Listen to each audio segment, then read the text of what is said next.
We come to the fifth of the great deceptions I have observed in my lifetime.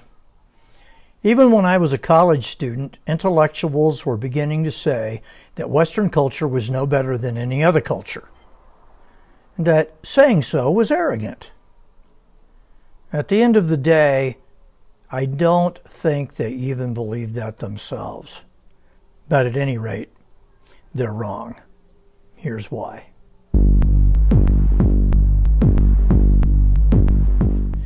Intellectuals and other educated people have been arguing since the 1960s that Western culture is not unique or in any way superior.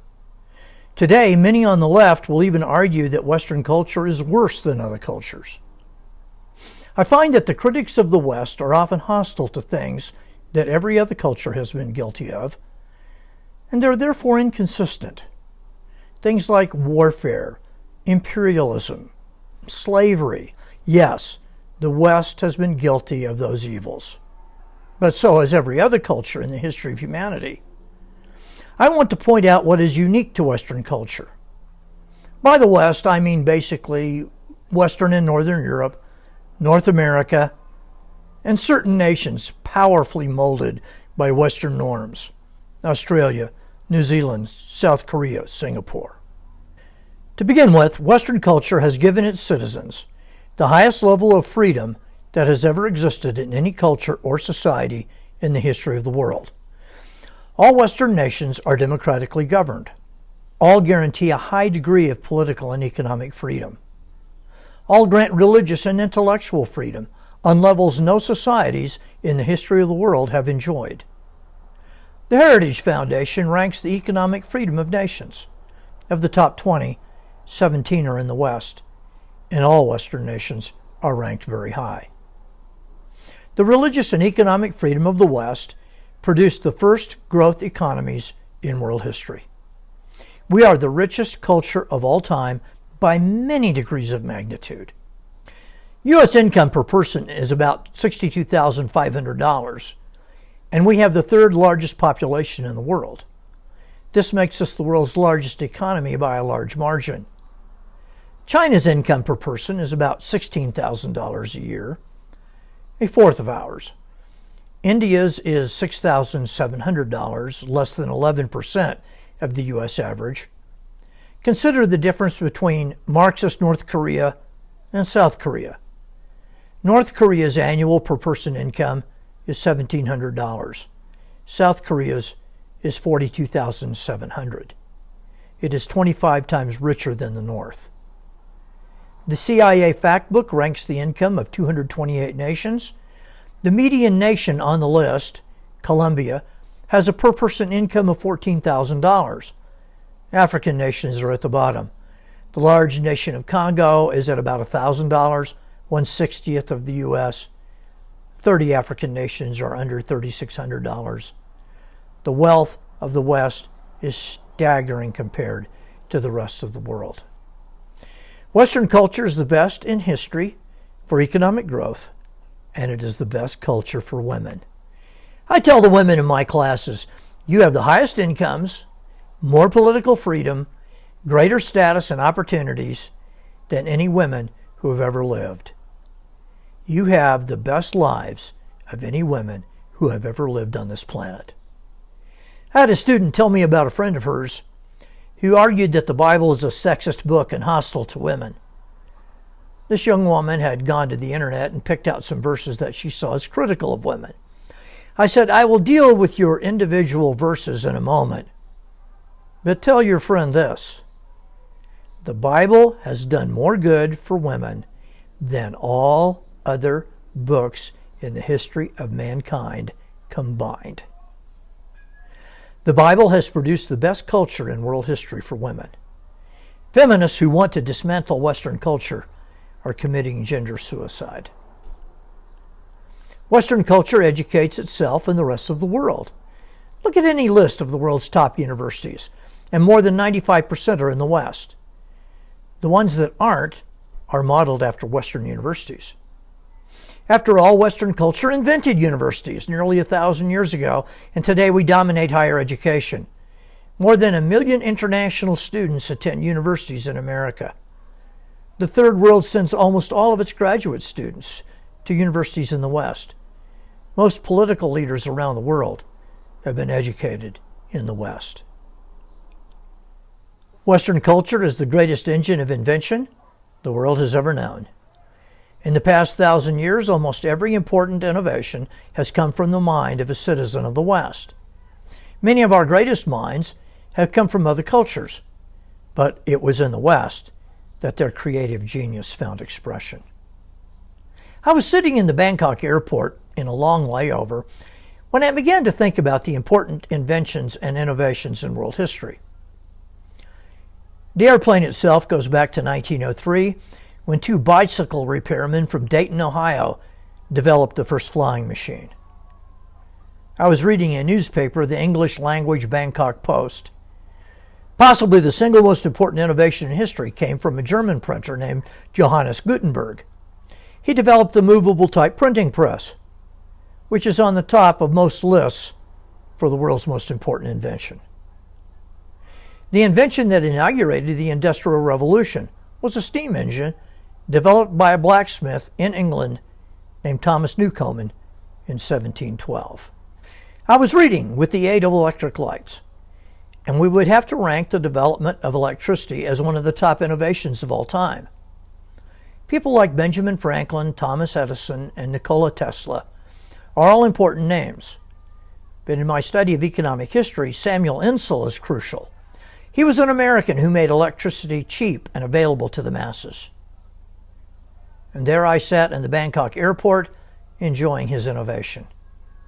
I had just ridden an escalator invented by a guy from New Jersey named Jesse Reno.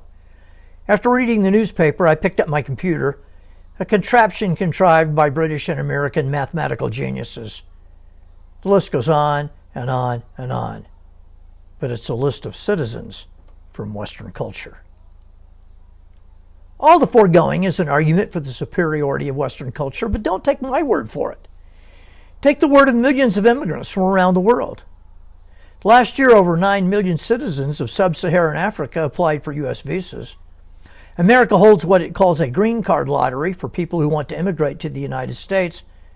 Last year, there were 23 million applications. I was riding in the bus on the way to the University of Colorado when I saw a leftist colleague I hadn't seen for a while. I asked her where she'd been. She said Cuba. She loved to go there and experience true community. Why did you come back? Mumble, mumble. It turns out that in Cuba, the government-mandated salary is $20 a month, compared to the $10,000 or so she was getting from the University of Colorado in Boulder. Apparently, even the true community this woman experienced wasn't enough to keep her there working for 98% less than she made here. Every country in the West has an immigration problem. Our academic community may not believe in the superiority of our culture, but the rest of the world does. Every country in the West has a cast of millions clamoring to cross its borders and become citizens here. When I was in Bangkok a few years ago, I had occasion to go to the U.S. Embassy for travel documents. When my taxi dropped me off, I saw a line of Thai citizens that stretched out of sight. They were applying for visas to come to the United States. Thousands and thousands of Thai nationals wanted to become what I already was. They wanted to become citizens of Western culture. One final fact you need to consider. Around the world, practically every culture is wondering how much of Western culture to incorporate into its own. China, India, the Middle East, Africa, are all debating how much of the West to emulate. The West is not wrestling with how much of foreign cultures to incorporate. We are in a huge battle over how to reform our own culture, but we are not importing ancient Taoism or Hinduism into the West. The West is the most powerful culture that has ever existed by this measure. The major question all this raises is, why is the West so powerful? Why is it so influential? Western culture is almost entirely a creation of the Jewish and Christian religions. I used to begin my Western civilization classes with this statement. Western culture exists because Jesus Christ walked the earth. Every blessing you and I enjoy, we owe to him. Why?